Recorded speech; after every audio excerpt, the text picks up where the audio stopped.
যুক্তরাষ্ট্রে জন্মসূত্রে নাগরিকত্ব বিতর্ক আইনি চ্যালেঞ্জের মুখে পড়তে পারে ট্রাম্প প্রশাসনের উদ্যোগ। ইতালির বিমানবন্দরে আটকা পড়েছেন ১.৫ শতাধিক বাংলাদেশি যাত্রী। দীর্ঘ অপেক্ষায় অসুস্থ বেশ কয়েকজন। দাবানলে পড়ছে ইউরোপ। চলতি মৌসুমের প্রথম ২ মাসেই ক্ষতি ছাড়িয়েছে ৩ বিলিয়ন ইউরো।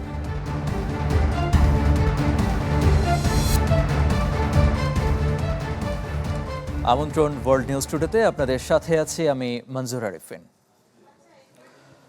যুক্তরাষ্ট্রে জন্মসূত্রে নাগরিকত্ব সীমিত করার লক্ষ্যে ফের কঠোর পদক্ষেপ নিয়েছেন প্রেসিডেন্ট ডোনাল্ড ট্রাম্প। আগের নির্বাহী আদেশ সুপ্রিম কোর্টে বাতিল হওয়ার পর বাড়তি শর্ত এবং কৌশলগত কড়াকড়ি আরোপ করে নতুন ২টি নির্বাহী আদেশ জারি করেছেন তিনি। তবে বড় ধরনের আইনি চ্যালেঞ্জের মুখে পড়তে পারে ট্রাম্পের নতুন উদ্যোগ, এমন শঙ্কা বিশেষজ্ঞদের। যুক্তরাষ্ট্র থেকে সিদ্দিকুর রহমান সুমনের পাঠানো তথ্যচিত্রে দেখুন ডেস্ক রিপোর্ট। ২০২৫ সালে দ্বিতীয় মেয়াদে দায়িত্ব নেওয়ার প্রথম দিনই জন্মসূত্রে নাগরিকত্ব সীমিত করার লক্ষ্যে নির্বাহী আদেশ জারি করেন ডোনাল্ড ট্রাম্প। মার্কিন সুপ্রিম কোর্ট ৬-৩ ভোটে সেটিকে অসাংবিধানিক ঘোষণা করে। এবার আরও কৌশলী উপায়ে বৃহস্পতিবার নতুন ২টি নির্বাহী আদেশে সই করেন মার্কিন প্রেসিডেন্ট। এখন থেকে অভিবাসন প্রত্যাশী যেসব নারী যুক্তরাষ্ট্রে সন্তান প্রসবের উদ্দেশ্যে আসবেন, তাদের অতিরিক্ত তল্লাশি ও পরীক্ষা নিরীক্ষার মধ্য দিয়ে যেতে হবে। ভিসা পেতেও পূরণ করতে হবে একাধিক শর্ত। যারা এই দেশে বাচ্চা জন্ম দেওয়ার জন্য আসবে বা তারা যদি সন্দেহ করে, তাদেরকে অতিরিক্ত পরিমাণে ইন্সপেকশন করবে এবং তাদের পরীক্ষা নিরীক্ষা করবে। কেউ যেন বাচ্চা জন্ম দেওয়ার জন্যই শুধুমাত্র আমেরিকায় এসে না পৌঁছায়। বিদেশি সরকারের হয়ে লবিং করা ব্যক্তিদের সন্তান, সন্ত্রাসী সংগঠনের সঙ্গে যুক্ত ব্যক্তিদের সন্তান এবং বিদেশি সরকারের কর্মীদের সন্তানদের নাগরিকত্বের জন্য অযোগ্য বলে গণ্য করা হবে। যে দেশ আমেরিকার স্বার্থ পরিপন্থী এবং আমেরিকার যাদেরকে আমাদের টেররিস্ট গ্রুপ হিসেবে ধরা হয়েছে, তাদের সন্তানাদের এই দেশে জন্ম হলে তারা আমেরিকার নাগরিকত্ব পাবে না বলে বলা হয়েছে। বিশ্লেষকদের মতে এই নির্বাহী আদেশগুলো বাস্তবায়নের পথ সহজ হবে না। বিশেষ করে দ্বিতীয় ও তৃতীয় নির্দেশগুলোর বৈধতা চ্যালেঞ্জ করে নিশ্চিতভাবেই আদালতে মামলা গড়াবে। সেখানে সুপ্রিম কোর্টের ৯ জন বিচারপতির সংখ্যাগরিষ্ঠ মতের ওপর নির্ভর করবে আগামীতে জন্মসূত্রে নাগরিকত্ব পাওয়ার অধিকার কতটা সীমিত করা হবে। আবারও ৯ জন জাস্টিসের মধ্যে মেজরিটি জাস্টিস ডিসাইড করবে এটা 14th অ্যামেন্ডমেন্টস, যে জন্মসূত্রে নাগরিকত্বটা আসলে ট্রাম্পের আদেশে বাতিল হবে কিনা। অভিবাসন বিশেষজ্ঞরা বলছেন, আদেশগুলোর মূল লক্ষ্য শুধুমাত্র সন্তান জন্ম দেওয়ার উদ্দেশ্যে যুক্তরাষ্ট্রে বিদেশিদের আগমন ঠেকানো এবং বিদ্যমান জন্মসূত্রের সুযোগের অপব্যবহার দমন। Desk report, channel 24। দর্শক, এ বিষয়ে আরও জানাতে যুক্তরাষ্ট্র থেকে যোগ দিচ্ছেন সহকর্মী শিহাবুদ্দিন কিসলু। কিসলু, জন্মসূত্রে নাগরিকত্ব নিয়ে ট্রাম্পের নতুন নির্বাহী আদেশে কি বলা হচ্ছে, এর প্রতিক্রিয়া কি হতে পারে, এবং আরও জানাবেন যারা প্রবাসী বাংলাদেশি আছেন তাদের উপরে এর প্রভাব কতটা পড়তে পারে। আরিফিন, যেমনটি আপনারা জেনেছেন, এবারের নির্বাহী আদেশ কিন্তু গতবারের চেয়ে একটু ভিন্ন এবং অত্যন্ত ন্যারোলি ফোকাস করা হয়েছে এই বার্থ ট্যুরিজমের উপরে। আপনারা জানেন যে এখানে প্রায় সেন্টার ফর ইমিগ্রেশন স্টাডি বলেছে যে ২০২৩ সালে প্রায় ৭০,০০০ শিশু জন্মগ্রহণ করেছেন এই বার্থ ট্যুরিজমের ক্যাটাগরিতে, অর্থাৎ যাদের বাবা মা এখানে ভিজিটে আসছে। তো সেই জায়গা থেকে যে বিষয়টি এখানে ট্রাম্প ইনক্লুড করেছেন এবার, সেটি ভিন্ন। সেটি হচ্ছে যে এবারে যারা বিশেষ করে বিদেশি কূটনীতিক যারা এখানে আছেন বা বিভিন্ন সংস্থার বিদেশি সংস্থার লোকজন যারা এখানে কর্মরত আছেন, তাদের ছেলে মেয়েদের ক্ষেত্রে জন্মসূত্রে নাগরিকত্ব বন্ধ রাখার ব্যবস্থা করা হয়েছে। এবং দ্বিতীয়ত হচ্ছে যারা আন্তর্জাতিকভাবে বিভিন্ন সন্ত্রাসী সংগঠন এবং তাদের সঙ্গে সম্পৃক্ত এমন ব্যক্তিবর্গের বিষয়টি কিন্তু খতিয়ে দেখবে এবং তাদের সন্তানদেরও এখানে জন্মসূত্রে নাগরিকত্ব দেওয়ার বিষয়টি স্থগিতের প্রস্তাব রয়েছে এই নির্বাহী আদেশে। এছাড়া যে বিষয়টি লক্ষণীয় সেটি হচ্ছে যে আমরা দেখছি যে এই বার্থ ট্যুরিজমের ক্ষেত্রে ট্রাম্পের যেই নীতি গতবারের চেয়ে এবার পার্থক্য তৈরি করেছে, সেটি হচ্ছে যে এই যে সন্ত্রাসবাদের সঙ্গে সম্পৃক্ত যারা, তাদের বিষয়টি এখানে নতুন করে সংযুক্ত হয়েছে। আর এছাড়া যে বিষয়টি আমরা জেনেছি, এখানকার যে প্রতি বছর আসলে যুক্তরাষ্ট্রে ৩৬ লক্ষ নবজাতক জন্মগ্রহণ করে এবং এখানকার সলিসিটর বলছেন যে প্রায় 11 থেকে 15 লক্ষই আসলে চাইনিজ বংশোদ্ভূত নবজাতক শিশু জন্মগ্রহণ করে। এবং এই বিষয়টির সূচনা হয়েছিল এমনই যে ক্যালিফোর্নিয়াতে এরকম চাইনিজ বংশোদ্ভূত একটি চক্রের সংঘবন্ধর চক্রের এই বার্থ ট্যুরিজমের প্রক্রিয়ার বিরুদ্ধেই আসলে ট্রাম্প প্রথমবার তার প্রথম টেনিওরে কিন্তু তিনি এই বার্থ ট্যুরিজমের বিরুদ্ধে নির্বাহী আদেশ দিয়েছিলেন। তারপরে এবার ক্ষমতা আসার পরও প্রথম দিনই দিয়েছেন, সেটি আদালতের মুখে আদালতের সিদ্ধান্তে সেটি স্থগিত হয়েছে। আবার তারা গত বৃহস্পতিবার এই সিদ্ধান্তটি নতুন এক্সিকিউটিভ অর্ডারটি জারি করেছেন। কিসলু, ধন্যবাদ আপনাকে। দর্শক, ট্রাম্পের নতুন নির্বাহী আদেশ সম্পর্কে জানাতে যুক্ত হয়েছিলেন সহকর্মী শিহাবুদ্দিন কিসলু। এবারে অন্যান্য প্রসঙ্গ। হোয়াইট হাউসের পূর্ব পাশে $40 কোটি ব্যয়ে বলরুম নির্মাণ প্রকল্পে স্থগিতাদেশ দিয়েছেন যুক্তরাষ্ট্রের ফেডারেল আপিল আদালত। আদালত জানায়, হোয়াইট হাউসে বড় স্থাপনা নির্মাণের সিদ্ধান্ত নির্বাহী বিভাগের একার নয়। এ বিষয়ে কংগ্রেসের অনুমতি প্রয়োজন। ট্রাম্প প্রশাসনের উদ্যোগে হোয়াইট হাউসের ইস্ট উইং ভেঙে প্রায় 90,000 বর্গফুটের এই বলরুম নির্মাণ শুরু হয়েছিল। তবে প্রকল্পের বৈধতা চ্যালেঞ্জ করে মামলা করে national trust for historic preservation. এদিকে রায়ের পর সামাজিক যোগাযোগ মাধ্যমে ক্ষোভ প্রকাশ করে সুপ্রিম কোর্টে আপিলের কথা জানান ট্রাম্প।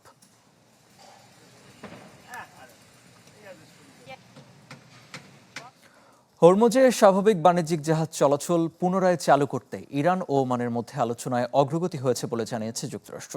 শীঘ্রই দুই দেশের মধ্যে একটি চুক্তি হতে পারে বলে দাবি এক মার্কিন কর্মকর্তার। চুক্তি হলে ইরানের বন্দরগুলোর উপর মার্কিন অবরোধ তুলে নেওয়া হবে। ইরানের সাথে যুদ্ধের কারণে গত কয়েক মাস ধরে হরমুজ প্রণালীতে তেল পরিবহন ব্যাহত হয়। বিশ্ববাজারে জ্বালানি তেলের দাম ও মূল্যস্ফীতি বেড়েছে। বিশ্বের মোট তেল ব্যবহারের প্রায় 1/5 এই জলপথ দিয়ে পরিবহন হয়। এদিকে হরমুজ প্রণালীতে 15টি জাহাজ হামলার শিকার হয়েছে বলে জানিয়েছে আবুধাবি ন্যাশনাল অয়েল কোম্পানি। এসব ঘটনায় একজন ক্রু নিহত এবং 20 জন আহত হয়েছেন।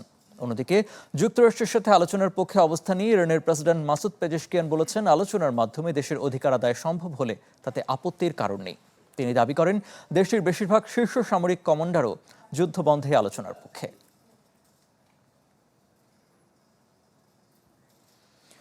মধ্যপ্রাচ্য সংঘাতের উত্তাপ বাড়ার মধ্যে পারস্পরিক প্রতিরক্ষায় একজোট হল সৌদি আরব, তুরস্ক এবং পাকিস্তান। মক্কায় 3 দেশ সই করেছে যৌথ প্রতিরক্ষা চুক্তিতে। চুক্তি অনুযায়ী 3 দেশের যে কোনো একটির ওপর সশস্ত্র হামলাকে 3 দেশের ওপরই হামলা হিসেবে বিবেচনা করা হবে। নতুন এই জোটকে আঞ্চলিক প্রতিরক্ষা সহযোগিতা ও নিরাপত্তা ব্যবস্থা জোরদারের অন্যতম পদক্ষেপ হিসেবে দেখছেন বিশেষজ্ঞরা।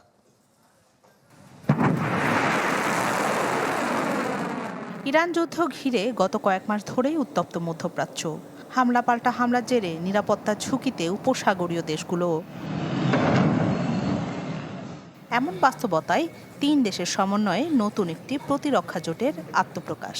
নিজেদের প্রতিরক্ষা সুরক্ষার লক্ষ্যে মক্কা জয়েন্ট ডিফেন্স এগ্রিমেন্টে জোটবদ্ধ হয়েছে সৌদি আরব, তুরস্ক ও পাকিস্তান। পবিত্র মক্কা নগরীতে হওয়া এই চুক্তির মূল কথা, 3 দেশের যে কোনো একটির ওপর হামলা হলে সম্মিলিতভাবে প্রতিরোধ গড়ে তুলবে বাকি 2 দেশও। তুরস্ক জানিয়েছে এটি পুরোপুরি প্রতিরক্ষামূলক চুক্তি, কোনো নির্দিষ্ট দেশের বিরুদ্ধে নয়। তবে ভবিষ্যতে অন্য আঞ্চলিক দেশও এতে যোগ দিতে পারবে। নতুন প্রতিরক্ষা জোটের 3 সদস্য দেশের মধ্যে তুরস্কের রয়েছে নেটোর দ্বিতীয় বৃহত্তম সামরিক বাহিনী, সৌদি আরব উপসাগরীয় অঞ্চলের অন্যতম শক্তিশালী দেশ এবং বিশ্বের বড় তেল রপ্তানিকারকদের একটি, আর পাকিস্তান মুসলিম বিশ্বের একমাত্র পারমাণবিক শক্তিধর দেশ।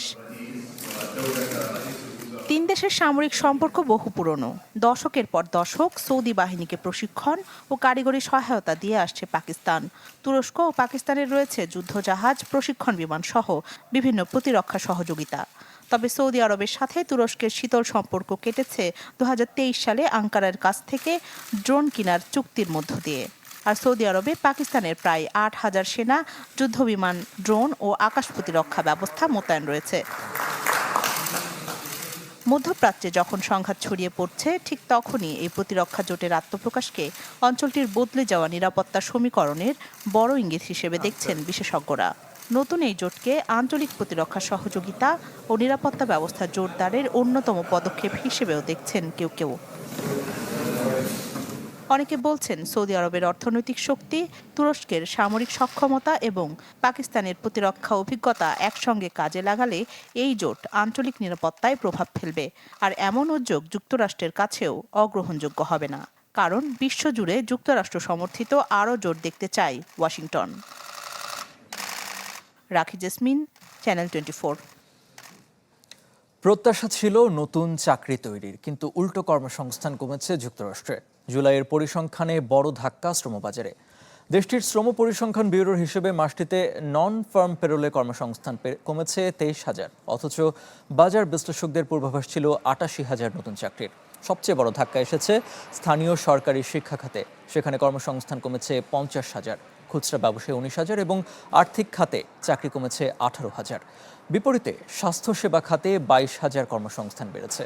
জুলাইয়ে বেকারত্বের হার সামান্য কমে হয়েছে 4.1%।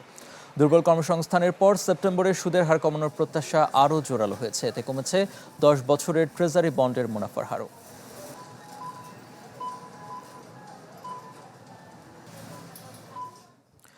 যান্ত্রিক ত্রুটির কারণে বাংলাদেশ বিমানের টরন্টো ঢাকা রুটের BG306 ফ্লাইট দীর্ঘ সময় ধরে আটকা পড়েছে ইটালির রোমের বিমানবন্দরে। এতে দুর্ভোগে পড়েছেন প্রায় 170 বাংলাদেশি যাত্রী। শুক্রবার স্থানীয় সময় সকাল 9টার দিকে রোমে অবতরণের পর বিমানটিতে ত্রুটি ধরা পড়ায় আর উড্ডয়ন সম্ভব হয়নি। দীর্ঘ সময় অপেক্ষার পর নিম্নমানের এবং দুর্গন্ধযুক্ত খাবার দেওয়ার অভিযোগ যাত্রীদের। পাশাপাশি বিমানটির স্টেশন ম্যানেজারের বিরুদ্ধেও দুর্ব্যবহারের অভিযোগও তুলেছেন তারা। বিমানবন্দরে আটকে পড়ে অসুস্থ হয়ে পড়েছেন শিশুসহ বেশ কয়েকজন যাত্রী।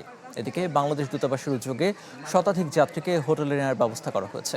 শনিবার প্রয়োজনীয় যন্ত্রাংশ এবং প্রকৌশলীদের একটি দল রোমে পৌঁছলে মেরামত শেষে ফ্লাইটটি ঢাকার উদ্দেশ্যে রওনা দেবে বলে জানিয়েছে সংশ্লিষ্টরা।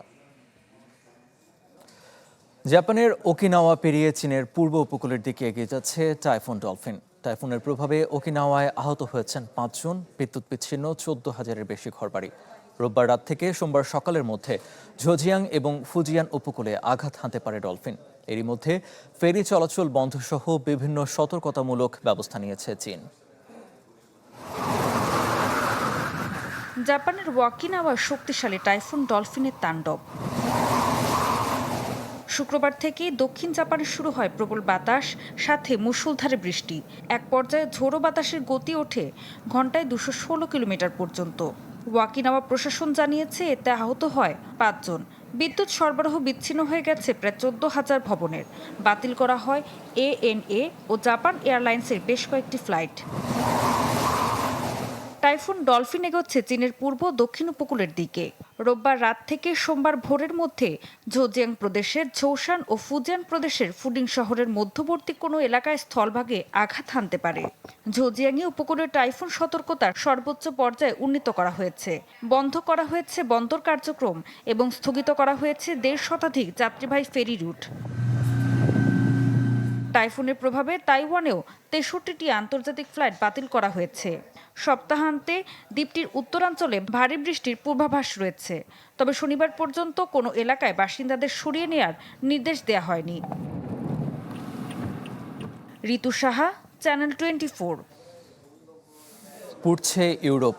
স্পেন, ফ্রান্স সহ ইউরোজোনের 5 দেশে চলতি মৌসুমের প্রথম 2 মাসেই দাবানলের ক্ষতি 3 বিলিয়ন ইউরো ছাড়িয়েছে। প্রায় 5 লাখ হেক্টর বনভূমি পুড়ে যাওয়ায় তৈরি হয়েছে নজিরবিহীন অর্থনৈতিক সংকট, যা ইউরোপের কমিশনের বার্ষিক গড় ক্ষতির হিসেবকেও ছাড়িয়ে গেছে। আগুনের লেলিহান শিখা কেবল বনভূমি নয়, বিপাকে ফেলেছে উৎপাদন, বিদ্যুৎ সরবরাহ এবং পর্যটন খাতকেও। এ যেন প্রকৃতির নীরব প্রতিশোধ। পুরো ইউরোপ পুড়ছে দাবানলের আগুনে, থামছে না লেনিহান শিখা। তাতে বিশাল আর্থিক ক্ষতি আর শঙ্কার অর্থনীতি এখন দানিউব, শিন নদীর তীরবর্তী দেশগুলোয়। আগুনে ক্ষতিগ্রস্ত এলাকাগুলোকে আগের অবস্থায় ফিরিয়ে নেয়ার পুনর্বাসন খরচই এখন বড় চ্যালেঞ্জ। পর্তুগাল, গ্রিস এবং রোমানিয়ার মতো দেশগুলো এই বিপুল ব্যয়ের বোঝা বইছে। তবে বিমা দাবি, শস্যহানি এবং পর্যটন মৌসুমে দর্শনার্থী কমে যাওয়ায় প্রকৃত আর্থিক ক্ষতি এখনও নিরূপণ করা সম্ভব হয়নি। ফ্রান্সের জিরোন্দ অঞ্চলটি মূলত প্রতিরক্ষা ও মহাকাশ শিল্পের প্রধান কেন্দ্র। আগুনে যুদ্ধবিমান ও রকেট প্রস্তুতকারক প্রতিষ্ঠানগুলো বন্ধ রেখেছে উৎপাদন। ওই অঞ্চলে 40,000 ব্যবসা প্রতিষ্ঠান সরাসরি ক্ষতির মুখে পড়েছে, যার মধ্যে 19,500 প্রতিষ্ঠান পুরোপুরি বন্ধ হয়ে গেছে। অন্তত 1.5 লাখ কর্মীকে টিকে থাকতে হচ্ছে সরকারি ভাতার উপর। এছাড়া ওয়াইন ও ঝিনুক চাষের ভবিষ্যৎ নিয়ে তৈরি হয়েছে অনিশ্চয়তা। বিদ্যুৎ খাতের চিত্র উদ্বেগজনক। দানিউব নদীর পানির স্তর নিচে নেমে যাওয়ায় হাঙ্গেরি ও রোমানিয়ায় পারমাণবিক বিদ্যুৎ কেন্দ্রগুলোর উৎপাদন ব্যাহত হচ্ছে। রাইন নদীর পানি সংকটে থমকে গেছে পণ্য পরিবহন ও জার্মানির বড় রাসায়নিক কারখানাগুলোর উৎপাদন। স্পেনে 18,500 হেক্টর চারণভূমি পুড়ে যাওয়ায় কৃষিখাতে বড় ধাক্কা লেগেছে। অর্থনীতিবিদরা বলছেন এই বিপর্যয় কেবল জিডিপির হিসাব দিয়ে বোঝা সম্ভব নয়, কারণ পরিবেশ দূষণজনিত স্বাস্থ্য ঝুঁকি এবং বীমা প্রিমিয়াম বৃদ্ধির বোঝা দীর্ঘমেয়াদে অর্থনীতিকে টানতে হবে। সরকারি সহায়তা হয়তো পুনর্গঠনে ভূমিকা রাখবে, কিন্তু বাস্তবে তা কেবল ধ্বংস হওয়া মূলধন প্রতিস্থাপনের চেষ্টা মাত্র। ইউরোপের এই পরিস্থিতি বিশ্ব অর্থনীতির জন্য এক অশনি সংকেত। ইফতেখার আলম, চ্যানেল 24। ইউক্রেনের রাজধানী কিয়েভের কাছে রাতভর রুশ ক্ষেপণাস্ত্র হামলায় এক শিশুসহ 3 জন নিহত হয়েছেন। আহত হয়েছেন আরও 3 জন। স্থানীয় সময় শনিবার ভোরে রাজধানীর পূর্বাঞ্চলে ব্যালিস্টিক ক্ষেপণাস্ত্র হামলায় কয়েকটি ভবন এবং গাড়ি ক্ষতিগ্রস্ত হয়। আগুন ধরে যায় একটি ভবন এবং জ্বালানি ট্যাঙ্কে। এদিকে ইউক্রেনের প্রেসিডেন্ট ভলোদিমির জেলেনস্কি সার্বিয়ার রাজধানী বেলগ্রেডে পৌঁছেছেন। রাশিয়ার সাথে যুদ্ধের মধ্যে ইউক্রেনের আকাশ প্রতিরক্ষা জোরদার এবং ইউরোপীয় ইউনিয়নের সাথে সম্পর্ক সহ নিরাপত্তা এবং অর্থনৈতিক বিষয় নিয়ে সার্বিয়ার প্রেসিডেন্টের সাথে তার আলোচনা হওয়ার কথা রয়েছে। জেলেনস্কি জানিয়েছেন, মিত্রদের কাছ থেকে ক্ষেপণাস্ত্র প্রতিরোধ ব্যবস্থা সরবরাহ কমে যাওয়ায় রুশ হামলা ঠেকাতে ইউক্রেন কঠিন পরিস্থিতির মুখে পড়েছে। রুশ হামলায় উড়ে গেছে ইউক্রেনের অন্যতম বড় স্টেডিয়াম চোরনোমোরেতসের ছাদ, যেটি দেশটির প্রিমিয়ার লিগ ক্লাব চোরনোমোরেতস ওডেসার হোম ভেন্যু। শুক্রবার ড্রোন হামলায় ক্ষতিগ্রস্ত হয়েছে স্টেডিয়ামের গ্যালারিও। আহত হয়েছেন 2 জন। ইউক্রেন ক্রীড়া মন্ত্রণালয়ের তথ্য অনুযায়ী রুশ হামলায় এখনো পর্যন্ত 915টি ক্রীড়া স্থাপনা ক্ষতিগ্রস্ত হয়েছে দেশটির। বছরের পর বছর পেরিয়েছে, রাশিয়া ইউক্রেন যুদ্ধ এখনও চলছে। দীর্ঘদিন ধরে চলমান সংঘাতে মরছে মানুষ, মারছে মানুষ। ক্ষতিগ্রস্ত দুদেশের নানা স্থাপনা, বাদ যায়নি ক্রীড়াক্ষেত্র। এবার রুশ হামলায় ক্ষতির শিকার ইউক্রেনের অন্যতম বড় স্টেডিয়াম চোরনোমোরেটস। দেশটির প্রিমিয়ার লিগ ক্লাব চোরনোমোরেটস ওদেসার হোম ভেন্যু এটি। শুক্রবার ড্রোন হামলায় স্টেডিয়ামের ছাদের একটি অংশ উড়ে গেছে, ক্ষতিগ্রস্ত হয়েছে গ্যালারি। আহত 2 জন। যদিও হামলার আগেই পূর্বাভাস দিয়েছিল ইউক্রেন বিমান বাহিনী। হামলার সময় স্টেডিয়ামে থাকা 29 বছর বয়সী এক নারী গুরুতর আহত হয়। ঘটনাস্থলে তাকে চিকিৎসা দেওয়া হয়েছে, আর রাতে আরেকজনকে হাসপাতালে নেওয়া হয়। শনিবার এ মাঠে লিগ ম্যাচ হবার কথা ছিল। ভয়াবহ হামলার কারণে চোরনোমোরেটস ওদেসার সঙ্গে কোলোসের ম্যাচটি স্থগিত হয়েছে। পরবর্তী সূচি এখনও প্রকাশ করেনি লিগ কর্তৃপক্ষ। 34,000 আসনের স্টেডিয়ামটিতে জাতীয় দলের ম্যাচ নিয়মিত, এমনকি উয়েফার বিভিন্ন কম্পিটিশনও আয়োজন করেছে চোরনোমোরেটস। ইউক্রেনের ক্রীড়া মন্ত্রণালয়ের তথ্য অনুযায়ী রুশ হামলায় এখন পর্যন্ত 915টি ক্রীড়া স্থাপনা ক্ষতিগ্রস্ত হয়েছে। শফিউদ্দিন শাওন, চ্যানেল 24। ইউরোপের দ্বিতীয় দীর্ঘতম নদী দানিউবে জেগে উঠেছে দ্বিতীয় বিশ্বযুদ্ধের স্মৃতি। ভয়াবহ খরায় নদীর পানি রেকর্ড হারে কমে যাওয়ায় যুদ্ধের প্রায় 80 বছর পর নাৎসি বাহিনীর ডুবিয়ে দেয়া যুদ্ধজাহাজগুলো এখন দৃশ্যমান। দানিউবের বুকে ইতিহাসের হারিয়ে যাওয়া অধ্যায় উঠে এলেও নদীটি এখন জলবায়ু পরিবর্তনের কঠিন বাস্তবতার সামনে দাঁড়িয়ে। একসময় যেসব যুদ্ধজাহাজের অস্তিত্ব ছিল পানির গভীরে, প্রায় 80 বছর পর সেগুলো এখন দৃশ্যমান দানিউবের বুকে। 1944 সালে দ্বিতীয় বিশ্বযুদ্ধের শেষ দিকে রেড আর্মি যখন দ্রুত ইউরোপের দিকে অগ্রসর হচ্ছিল, তখন পিছু হটতে থাকা নাৎসি বাহিনী দানিউব নদীতে ইচ্ছাকৃতভাবে শত শত যুদ্ধজাহাজ ডুবিয়ে দেয়। দীর্ঘ কয়েক দশক পর ভয়াবহ খরায় নদীর পানি কমে যাওয়ায় হাঙ্গেরির দানিউবে ভেসে উঠেছে সেই যুদ্ধজাহাজগুলোর ধ্বংসাবশেষ। শুধু যুদ্ধের স্মৃতিই নয়, পানির নিচে দীর্ঘ সময় চাপা পড়ে থাকা নানা ঐতিহাসিক ও প্রত্নতাত্ত্বিক নিদর্শনও এখন সামনে এসেছে। বুলগেরিয়ায় নদীর তলদেশেও দেখা মিলছে একটি ম্যামথের দেহাবশেষ। আর বুদাপেস্টের গেলাট হিলের কাছে জেগে উঠেছে হাঙ্গার রক নামে পরিচিত একটি পাথর, যা সাধারণত নদীর পানির স্তর চরম পর্যায়ে নেমে গেলেই দৃশ্যমান হয়। কিন্তু ইতিহাসের এসব নিদর্শন সামনে আসার বিপরীতে তৈরি হয়েছে নতুন সংকট।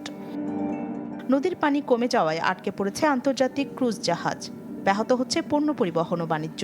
অনেক পর্যটককে নদী পথের পরিবর্তে বাসে করে যাত্রার বাকি অংশ শেষ করতে হচ্ছে। প্রতি বছর প্রায় 6 লাখ পর্যটক দানিউব নদী পথে ভ্রমণের জন্য হাঙ্গেরিতে আসেন। তবে এবছর পানি কমে যাওয়ায় বুকিং কমছে, বাতিল হচ্ছে ভ্রমণ। ফলে কোটি কোটি ডলারের রাজস্ব হারানোর শঙ্কা করছে পর্যটন সংশ্লিষ্টরা। বিজ্ঞানীরা বলছেন, অস্বাভাবিক এই পরিস্থিতির পেছনে অন্যতম কারণ জলবায়ু পরিবর্তনের প্রভাব। উষ্ণতার কারণে আল্পস অঞ্চলের তুষার ও বরফ আগেভাগেই গলে যাওয়ায় গ্রীষ্মে দানিউবে পানির প্রবাহ কমেছে। এর সঙ্গে যোগ হয়েছে স্বাভাবিকের তুলনায় কম বৃষ্টিপাত। রাখি জেসমিন, চ্যানেল 24।